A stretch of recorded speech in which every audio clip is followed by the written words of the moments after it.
Saturday, I had received a phone call to request me to come in early, so I think I made it to the department about 9:15 that night. Did you have any idea what you were being called into? That the afternoon shift was tied up working a shooting that occurred out in Richland Township, and they were requesting the midnight shift to come in to start alleviating some of the calls that we're holding. So you're in about 9, and then within about an hour or so, we have another shooting at Sealy Kia.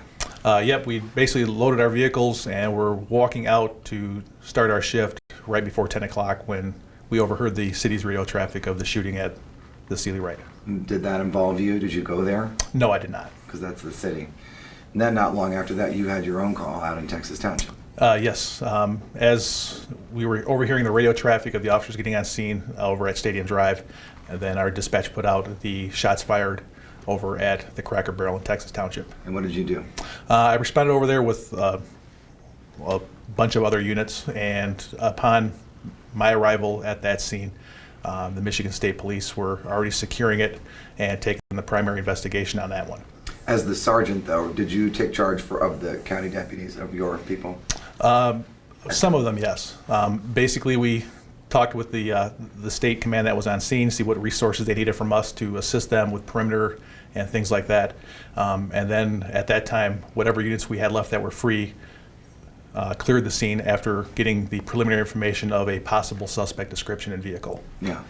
But in your 16 years, had you ever been called to a scene of, 5 people shot and 4 dead randomly in a parking lot? No, never. How did that feel? It was somewhat chaotic, but yet controlled at the same time. Honestly, talking with the officers afterwards, we all met up for a quick action plan of what we were going to do.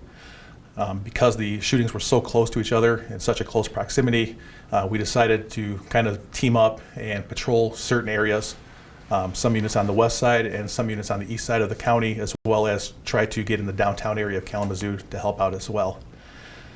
There was some concern just based on the events that had been portrayed and what had happened, and not seeing that before. Some of the officers were concerned not only for the safety of the general public, but for their own safety as well. Of course.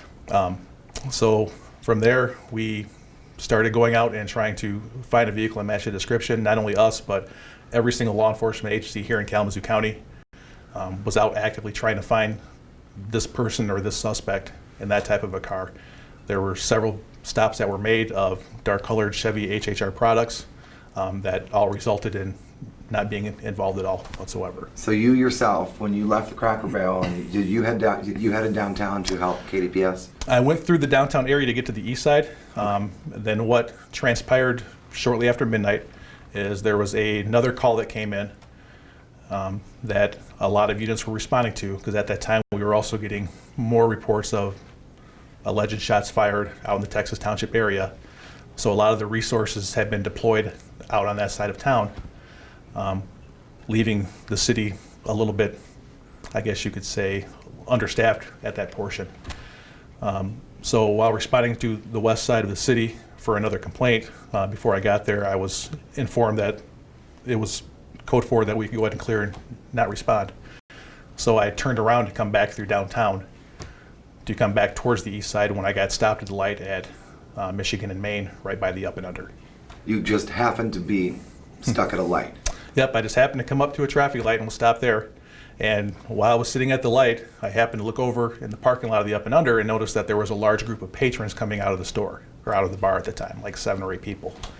So while looking over at them, I happened to look in the parking lot and see what appeared to be a dark-colored Chevy HHR with a white male in it driving through the parking lot at the time. What a stroke of luck. It matched the description. However, like I said, we had several other vehicles that also matched the description that were stopped that were not involved. So at that time, the vehicle pulled out. I began to follow it, and just based on what we'd been provided, I was waiting for additional resources before trying to make a stop on the vehicle, just for officer safety reasons. It took a little bit of time for some more resources, which were several public safety officers from the city, to get in the area. Once they closed in on my location as I was following the person around and calling it out, we then effected a traffic stop on the car. Okay. When you're at the light and you see this car, was that car just happened to be leaving Up and Under at that time? It was just driving through the front side of the Up and Under lot, coming out to the exit. To make a right on Michigan heading towards downtown? Yes.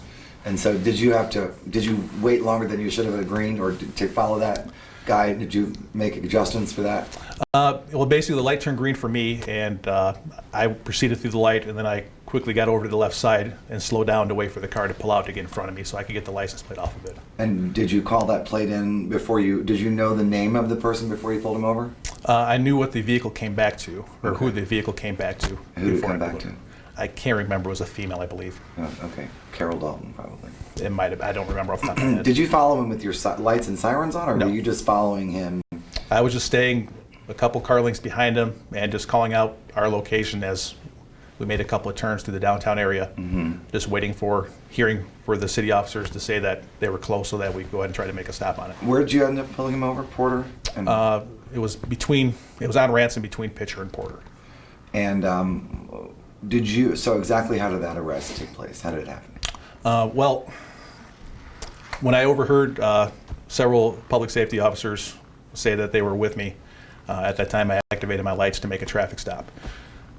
Upon talking to the first officer who was closest with me, it was determined that we would do what we call a high risk or a felony traffic stop, because at the time we had all the unknown variables. So we effected a felony stop and began giving verbal commands for the person to stick their hands out the window so we could see them. And after the third verbal command, the person complied and put their hands out the window. Based with that, we decided that it would be better just to go make an approach and make contact with the person, because we could visibly see their hands and see there was nothing that was a threat to us at the time. So you didn't approach the vehicle with your weapons drawn? Yes. You did? Up to the vehicle, and then once we got close to the vehicle, I holstered my weapon. My partner had cover, and then I went ahead and made contact. And what did you say to him?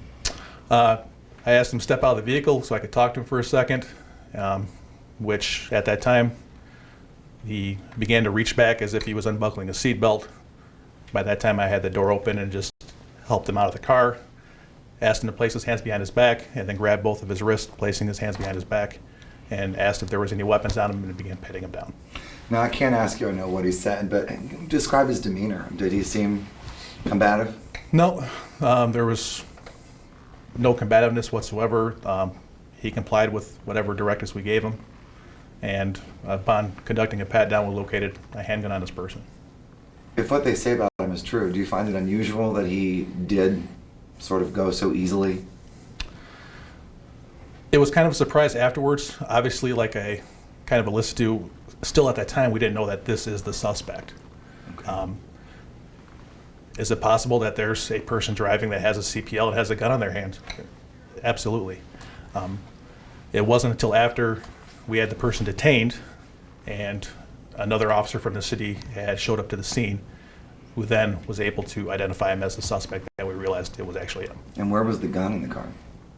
The gun was on his person. On his person still. And then have you had any contact with him since that time? No. So looking back, probably one of the biggest arrests of your life, maybe the biggest. It was a huge arrest, but it wasn't just mine, because it wouldn't have been possible without everybody's efforts putting into it. From the officers that were able to find witnesses right away to give us a description of the vehicle and the suspect, as well as the teamwork we had with making the approach, making contact with the person, and safely ending it. I mean, it was just a combined team effort all the way around. Yeah, but you deserve some credit, don't you? I mean, you do. I mean, because what you did was really saved us all. It was just basically by God's grace that it ended the way that it did. And you. Because a lot of other cops might not have been as aware. I mean, you did a great job. And I hope you're proud of yourself. Do you feel pride? I feel pride knowing that we stopped anything else from happening that night as fast as we were able to. And looking back on that now, does it seem sort of surreal? You were real close to this guy, the most wanted man.